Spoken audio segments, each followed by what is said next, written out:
الحمد للہ وکفا وسلام علی عبادہ الذین اصطفى اما بعد اعوذ باللہ من الشیطان الرجیم بسم اللہ الرحمن الرحیم وهو الذی انزل من السماء ماء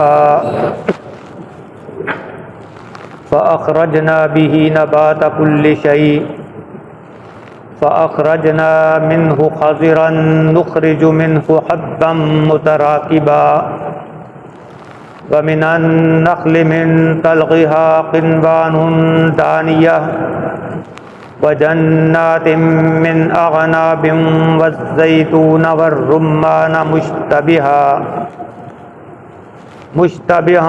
وغير متشابه انظروا إلى ثمره إذا أثمر وينعه إن في ذلكم لآيات لقوم يؤمنون وجعلوا لله شركاء الجن وخلقهم وخرقوا له بنين وبنات بغير علم سبحانہ وتعالی عما یصفون صدق اللہ العظیم۔ ہم سورۃ الانعام میں اللہ وحدہ لا شریک کی توحید اور ربوبیت کا بیان پڑھ رہے تھے۔ اس سے پچھلی آیات میں اس کی قدرت کی جو نشانیاں بیان ہوئیں ان میں یہ تھا کہ وہی دانے اور گٹھلی کو پھاڑتا ہے، مردے سے زندہ نکالتا ہے اور زندہ سے مردہ۔ اسی نے رات اور دن بنائے، سورج اور چاند بنائے جس سے تم اپنا دنوں کا اور سالوں کا حساب لگاتے ہو۔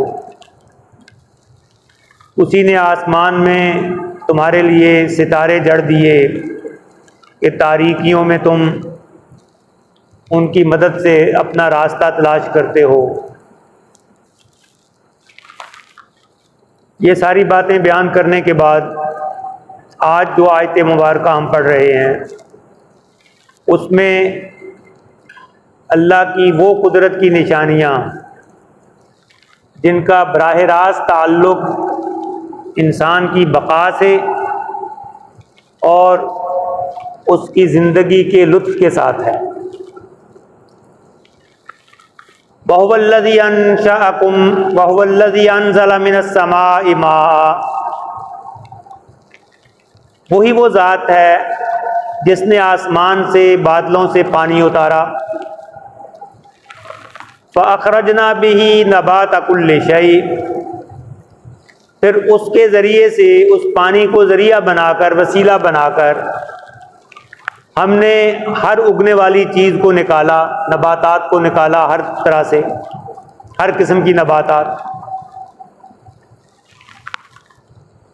یہاں ایک لطیف سا فرق ہے کہ بات شروع کی گئی غائب کے صیغے سے کہ وہ ذات ہے جو آسمان سے پانی اتارا جس نے، اور پھر اچانک متکلم کے صیغے میں بات شروع ہو گئی کہ ہم نے اس پانی کے ذریعے سے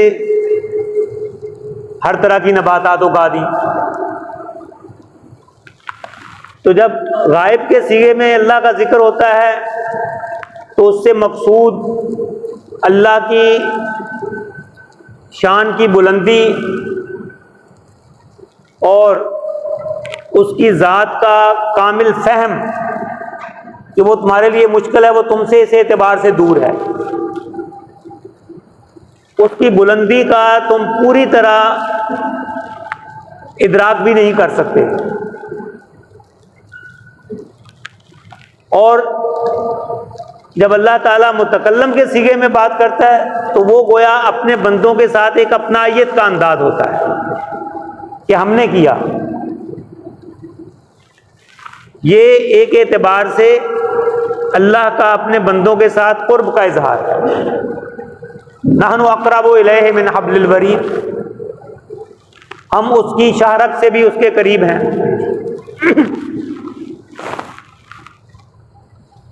فَأَخْرَجْنَا مِنْهُ خَضِرًا نُخْرِجُ مِنْهُ حَبًّا مُتَرَاكِبًا، پھر ان نباتات میں سے مثال کے طور پر ایک چیز بیان کی گئی کہ ہم نے اس میں سے سبزہ اگایا، سرسبز نباتات اگائیں کہ جس میں ہم نکالتے ہیں ایک کے اوپر دوسرا چڑھا ہوا دانہ، تہ بر تہ دانے، حبًا متراکبہ، ایک دوسرے کے اوپر سواری کرتے ہوئے دانے۔ ایک دانہ زمین میں بویا جاتا ہے اور اس سے جو پودا اللہ نکالتے ہیں اس کے ساتھ جو سٹا لگتا ہے اس پر آپ دانوں کی ترتیب دیکھیں کہ اس میں کتنے دانے ہوتے ہیں اور کس طرح وہ ایک دوسرے کے ساتھ گتھم گتھا ہوئے ہوتے ہیں تہوں کی شکل میں۔ حبًا متراکبہ، تہ بر تہ، ایک دوسرے کے اوپر چڑھے ہوئے دانے۔ وَمِنَ النَّخْلِ مِن طَلْعِهَا قِنْوَانٌ دَانِيَةٌ، اور کھجور میں سے اس کے گابھے میں ہم نے جھکے ہوئے گچھے اس کے لٹکا دیے۔ وَجَنَّاتٍ مِّنْ أَعْنَابٍ وَالزَّيْتُونَ وَالرُّمَّانَ، اور باغات انگوروں کے، زیتون کے اور انار کے۔ یہ چند پھلوں کا ذکر کر کے صرف نمونے کے طور پہ ان کا ذکر کر کے بتایا گیا ہے۔ اس کا یہ مقصد نہیں کہ یہ پھل تو اللہ نے اگائے ہیں اور اس کے علاوہ جو پھل ہیں وہ کسی اور نے اگائے ہیں۔ عربوں کے ہاں جن پھلوں سے، جن میووں سے وہ بخوبی واقف تھے، جو ان کے علاقوں میں اگتے تھے یا وہاں لائے جاتے تھے، جن کو وہ اکثر کھاتے تھے، صرف ان کا ذکر کر دیا گیا۔ دنیا کے باقی خطوں میں پیدا ہونے والی تمام سبزیاں، تمام پھل اور میوے، وہ سب اسی پر قیاس کریں کہ وہ سب اللہ ہی کے بنائے ہوئے ہیں۔ پھر آگے ایک خوبصورت انداز میں ان کی صفت بیان کی، مشتبہً وغیر متشابہ، آپس میں ملتے جلتے اور آپس میں مختلف بھی۔ دیکھنے میں وہ پھل ایک دوسرے سے ملتے جلتے ہیں کہ آپ ان کو ایک نام دے دیتے ہو کہ یہ تو فلاں پھل ہے، لیکن تفصیل میں جا کر دیکھیں تو اپنی خاصیات کے اعتبار سے، اپنے ذائقوں کے اعتبار سے وہ مختلف بھی ہوتے ہیں۔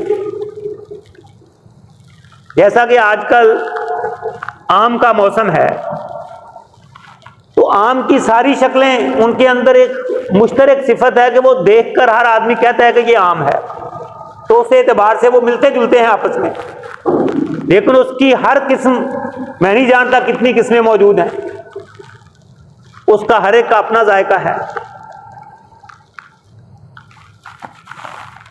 یہی حال باقی تمام پھلوں کا ہے۔ کھجور کی کتنی ہی قسمیں ہیں، ان کے ذائقے مختلف ہیں، انار کی قسمیں ہیں، انگور کی قسمیں ہیں۔ ہر پھل جو ہے وہ اپنے اندر ایک تنوع رکھتا ہے، یکسانیت بھی رکھتا ہے اور اختلاف بھی رکھتا ہے، یہاں تک کہ ایک ہی درخت پر لگے ہوئے جو پھلوں کے مختلف دانے ہیں ان کے اندر بھی باریکی میں جا کر دیکھیں تو اختلاف ہوتا ہے۔ اتنا تنوع ہے اللہ تعالیٰ کے ہاں، اتنی ڈائیورسٹی ہے کہ وہ کوئی ایسا خالق نہیں ہے جس کے پاس چند نمونے ہیں اس کے بعد اس کے ذہن میں کوئی اور نمونہ نہیں آتا۔ بے بہا نمونے ہیں جن کا تم شمار ہی نہیں کر سکتے۔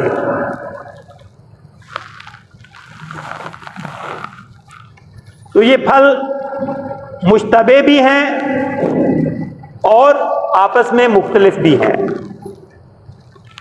انظروا الی ثمرہ اذا اثمر وینضح، دیکھو ان میں سے ہر پھل کی طرف جب کہ وہ پھلتا ہے، جب وہ ظاہر ہوتا ہے اپنی کچی حالت میں، وینضح، اور پھر دیکھو اس کے پکنے کے عمل کو۔ یہاں مختلف پھلوں کا ذکر کر کے آخر میں واحد کے صیغے میں کہا گیا کہ اس کے پھل کی طرف دیکھو۔ مقصود یہ ہے کہ ہر ایک پر علیحدہ علیحدہ نظر ڈالو، غور و فکر کا، اللہ کی قدرت میں غور و فکر کا تقاضا یہ ہے کہ اس کی ایک ایک قدرت پر، ایک ایک صنائی پر علیحدہ علیحدہ غور و فکر کرو۔ اس پھل کی طرف دیکھو جب کہ وہ پھلتا ہے، جب وہ ظاہر ہوتا ہے، اور پھر اس کے پکنے کے عمل کو دیکھو کہ کس طرح تو اس کا پہلے بور ظاہر ہوتا ہے، پھر وہ ایک خاص شکل اختیار کرتا ہے لیکن کچا ہوتا ہے، ابھی استعمال کے قابل نہیں ہوتا، اور پھر قدرت کے کون سے عوامل اور عناصر ہیں، موسموں کی کون سی تبدیلیاں ہیں، ہواؤں کے اندر کون سی خاصیت ہے، سورج کی گرمی کے اندر کیا چیز ہے کہ پھر اس کے اندر اس کو وہ پکاتی ہے اور اس کے اندر ایک خاص ذائقہ اور ایک خاص رس پیدا کر دیتی ہے۔ یہ سب کچھ اللہ نے تمہارے لیے پیدا کیا، اور آخر میں فرمایا ان فی ذالکم لآیات لقوم یؤمنون، بے شک ان سب چیزوں میں نشانیاں ہیں ان لوگوں کے لیے جو ماننے والے ہیں، جو ایمان لانے والے ہیں۔ جن کی نیت ماننے کی نہیں، ان کے لیے یہ سب نشانیاں بے فائدہ ثابت ہوتی ہیں۔ ایک طریقے فکر سائنسدانوں کا ہے کہ وہ ان چیزوں کے بارے میں، ان کی قسموں کے بارے میں، ان کی پیدائش، ان کی نشو و نما، ان سب چیزوں کے بارے میں وہ اتنی تفصیل سے جانتے ہیں کہ میں اور آپ نہیں جانتے۔ لیکن یہ عجیب بات ہے کہ ان کو یہ ساری صناعی، یہ کاریگری اور یہ حکمت اور قدرت، یہ سب کچھ تو سمجھ میں آتا ہے، ان کو نظر آ رہا ہوتا ہے، لیکن کسی قادر اور کسی صانع اور کسی حکیم کا وہ انکار کر دیتے ہیں۔ اس سے ان کو یہ پتہ نہیں چلتا کہ یہ سب کچھ جو ہو رہا ہے اس کا کرنے والا بھی کوئی ہے، بس ان کی نظریں مصنوعات کے اندر الجھ کے رہ جاتی ہیں اور صانع تک نہیں پہنچتی۔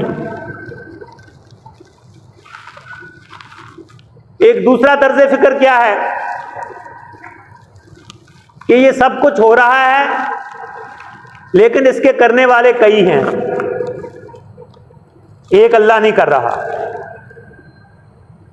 کسی علاقے کا خدا اور دوسرے علاقے کا اور، ایک قسم کی مخلوق وہ کسی اور نے پیدا کی، دوسری کسی اور نے پیدا کی۔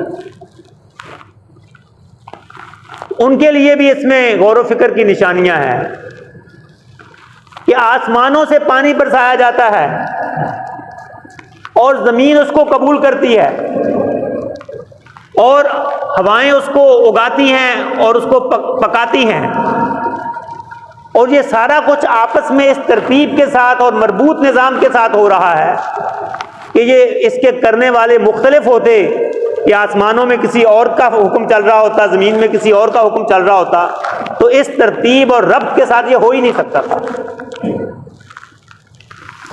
ایک ہی مالک اور ایک ہی خالق کی کاریگری اور کار فرمائی ہے، جو آسمانوں میں بھی ہے، جو زمین میں بھی ہے، جو فضائے بسیط میں بھی ہے، جو ہر جگہ ہے۔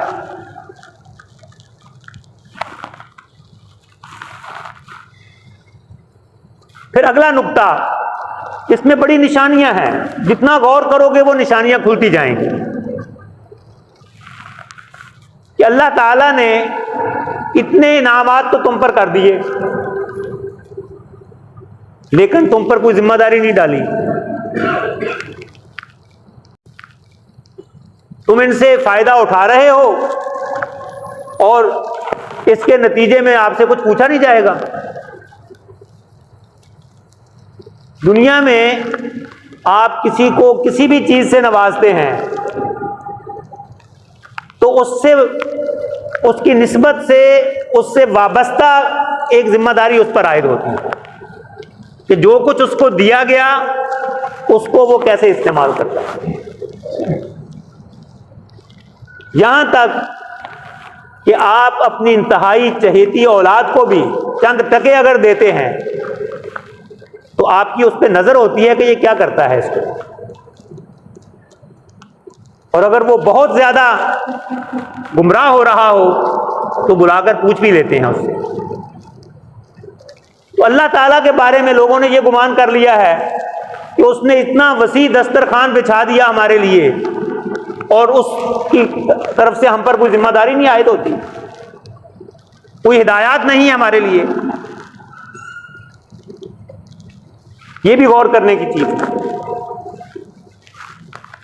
پھر جہاں تک انسان کی بقا کا تعلق تھا تو اس کی غذائی ضرورتیں وہ پھلوں کے, میووں کے اس تنوع کے بغیر بھی پوری کی جا سکتی تھی. یہ دنیا بے رنگ سی اور پھیکی سی بھی ہو سکتی تھی. آپ کی غذائیں آپ کو اس شکل میں بھی اللہ دے سکتا تھا کہ آپ زہر مار کر کے اس کو کھاتے دوائیاں سمجھ کے, اس میں کوئی ذائقہ نہ ہوتا, لیکن زندہ رہنے کے لیے آپ کو کھاتے. ہم جانتے ہیں کہ کسی بیماری کی وجہ سے جب کسی فرد کا معدہ کام کرنا چھوڑ دیتا ہے اس کو منہ کے ذریعے سے غذا نہیں دی جا سکتی تو اس کو ٹیکوں کی شکل میں غذا دی جاتی ہے. اس کو لاہمیات بھی دیے جاتے ہیں, نشاستے بھی دیے جاتے ہیں, چکنائیاں بھی دی جاتی ہیں ٹیکوں کی شکل میں, جس کی وہ تکلیف بھی برداشت کرتا ہے اور اس ذائقے سے بھی محروم رہتا ہے جو اللہ تعالیٰ نے قدرتی چیزوں میں رکھے ہوئے.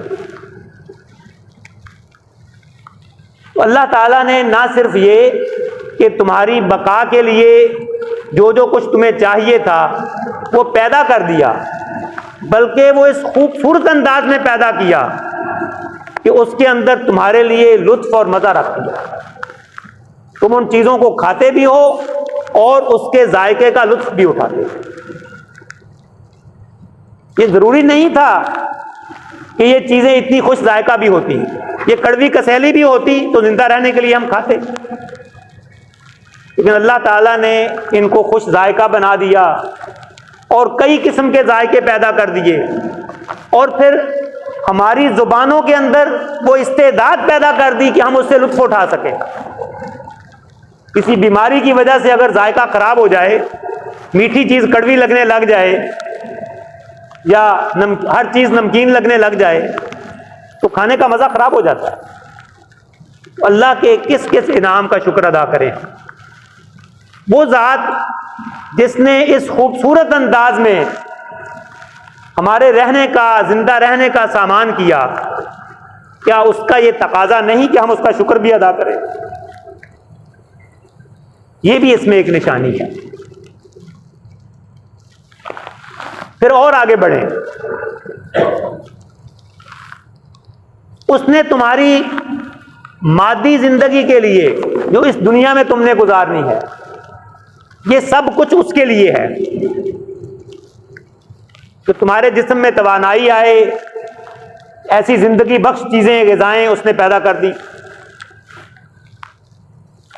تو جس نے اس مادی وجود کا جو کہ فنا ہو جانے والا ہے, اس سب انتظام کے باوجود آخر اس پر ایک دن فنا طاری ہو جانی ہے, اس نے ختم ہو جانا ہے. اس عارضی وجود کے لیے تو اس نے اتنے بڑے انتظامات کر دیے. کائنات کی کتنی ہی قوتیں ہیں جو استعمال ہوتی ہیں تو کوئی ایک کھانے کی چیز, ایک لقمہ وہ تیار ہوتا ہے ہمارے لیے جس سے ہم لطف اندوز ہوتے ہیں. تو ہماری روح کی بھی تو کچھ ضروریات ہیں. وہ روح جس پر فنا نہیں, اس کا وہ انتظام نہیں کرے گا؟ اس کا بھی اس نے انتظام کیا ہے. جس طرح اس نے آسمان سے بادلوں سے پانی اتارا، ایسے ہی اس نے وحی اتاری جو انسانوں کی روح کے لیے بارش کا اثر رکھتی ہے. جس طرح بارش سے زمین پر کھیتیاں لہلہا اٹھتی ہیں، ایسے ہی وحی کی تاثیر سے انسان کے اندر معرفت ربانی کے کھیت لہلہانے لگتے ہیں. اس نے ایک دانے اور گٹھلی کے اندر نشو و نما اور زندگی کو پوشیدہ کر دیا. ایسے ہی ہر انسان کے دل میں اللہ نے اپنی پہچان کی، اپنی معرفت کی استعداد کا بیج ڈالا ہوا ہے. اگر وہ ان دانوں اور گٹھلیوں کو پھاڑ کر پودے نکالتا ہے تو وہ دل کے اندر جو ایک پوشیدہ استعداد ہے وہ اس کو کیوں نہیں نشو و نما دے گا؟ اس کے لیے اس نے اپنے انبیاء بھیجے، اپنی کتابیں اتاری. دنیا میں اس نے یہ انتظام کیا کہ رات کے اندھیروں کے بعد صبح کا اجالا نمودار ہوتا ہے. تو وہ ایسا کیوں نہیں کرے گا کہ جب دنیا میں کفر اور شرک اور گمراہی کی تاریکیاں پھیل جائیں تو پھر وہ ہدایت کی صبح نمودار کر دے؟ یہ سب کچھ بھی وہ کرتا آیا. تو ان آیات میں آپ جتنا غور و فکر کریں، یہ بظاہر صرف کھانے پینے کی کچھ چیزوں کا ذکر ہے، لیکن اس کی گہرائی میں جب غور و فکر کرتے ہیں تو ان فی ذالکم لآیات لقوم یؤمنون، ایمان لانے والوں کے لیے، ماننے والوں کے لیے، جن کے اندر قبول حق کی استعداد ہے، وہ اپنی استعداد کو ضائع نہیں کر بیٹھے، ان کے لیے بڑی نشانیاں ہیں. ایک ایک پودے کی ایک ایک پتی پر اللہ کی معرفت لکھی ہوئی ہے. ایک ایک پھل کے ایک ایک اس کے رس کے قطرے میں اللہ کی معرفت لکھی ہوئی ہے، بشرطے کہ اپنی استعداد کو ہم نے ضائع نہ کر لی. چمگادڑ دیکھنے کی صلاحیت سے محروم ہے، اس کے لیے سورج کی روشنی، چمکتا ہوا دن، دوپہر کا وقت کوئی فائدہ نہیں دیتا. تو یہ اپنی استعداد، اس کو ضائع ہونے سے بچانے کی ضرورت ہے. اور یہ کب ضائع ہوتی ہے؟ جب مسلسل اللہ کی نافرمانی کی جاتی ہے. جیسا کہ حدیث مبارکہ میں آیا کہ کوئی آدمی جب ایک گناہ کرتا ہے تو ایک سیاہ نقطہ اس کے دل پر پیدا ہو جاتا ہے، پھر وہ اس کے بعد توبہ نہیں کرتا، اللہ کی طرف رجوع نہیں کرتا تو وہ باقی رہتا ہے. اگر وہ توبہ کر لیتا ہے تو وہ دھل جاتا ہے، صاف ہو جاتا ہے. اگر وہ گناہ پر گناہ کرتا چلا جاتا ہے تو رفتہ رفتہ اس کا سارا دل سیاہ ہو جاتا ہے، اور یہ وہ حالت ہوتی ہے کلا بل ران علی قلوبہم، ان کے دلوں پر زنگ لگ گیا. ختم اللہ علی قلوبہم، ان کے دلوں پر اللہ نے مہر کر دی. سواء علیہم انذرتہم ام لم تنذرہم، اب برابر ہو گیا ان کے لیے کہ آپ ان کو ڈرائیں یا نہ ڈرائیں، ان پر قرآن پڑھیں یا نہ پڑھیں. تو اس میں نشانیاں ہیں، لیکن ان لوگوں کے لیے جو ایمان لانے والے ہیں، جو سچائی کی طلب رکھتے ہیں، جو اللہ کو ڈھونڈنا چاہتے ہیں، وہ ان نشانیوں میں سے، ان قدرتوں میں سے ان کو مل جاتا ہے.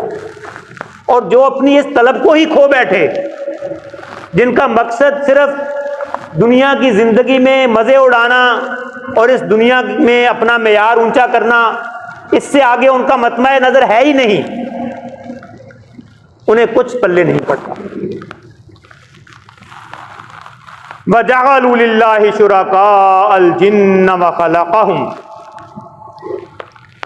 ان لوگوں نے اللہ کے لیے شریک بنا لیے جنات میں سے، جنوں کو اللہ کا شریک بنایا.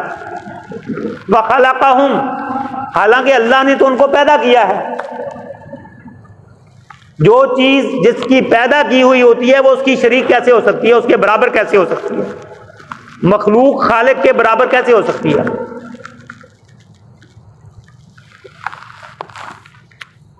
اللہ کا شریک بنانے کا مطلب یہ ہے کہ اللہ نے حکم دیا تھا کہ میری بندگی کرو.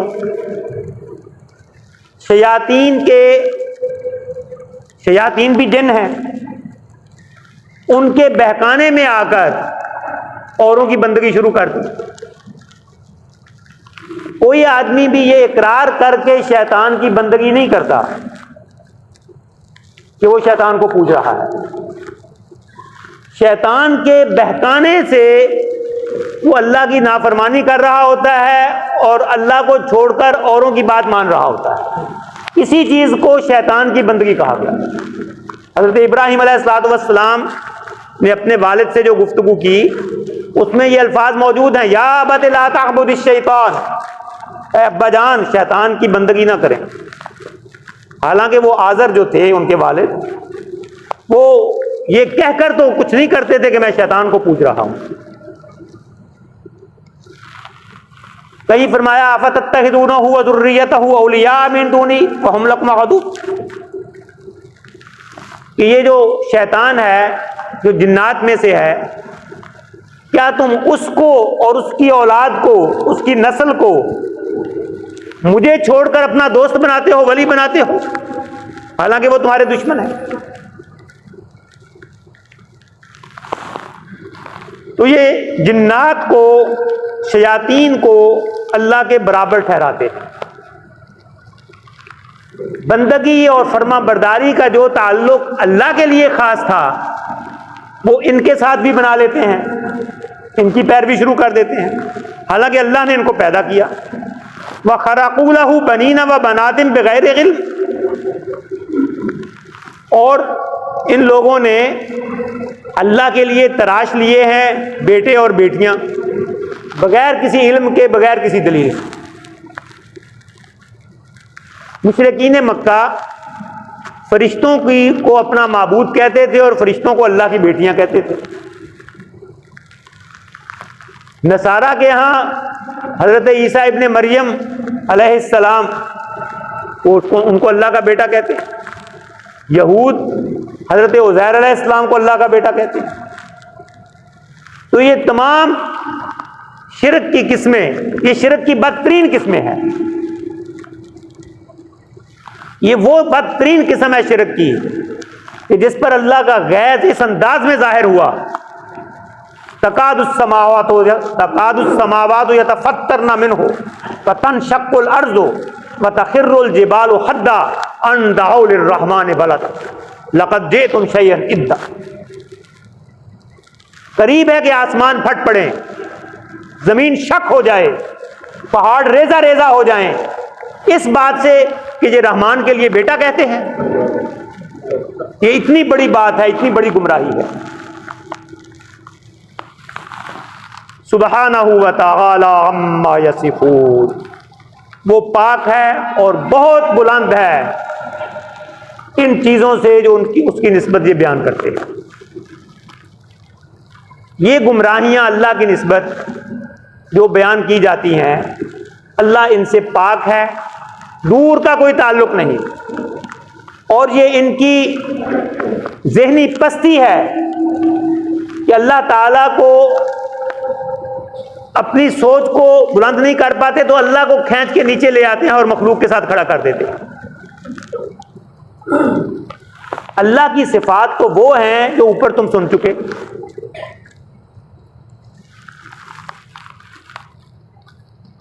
تو یہ کیسے ہو سکتا ہے کہ اللہ جو حاکم مطلق ہے وہ ساتھ ہی مجبور بھی ہو؟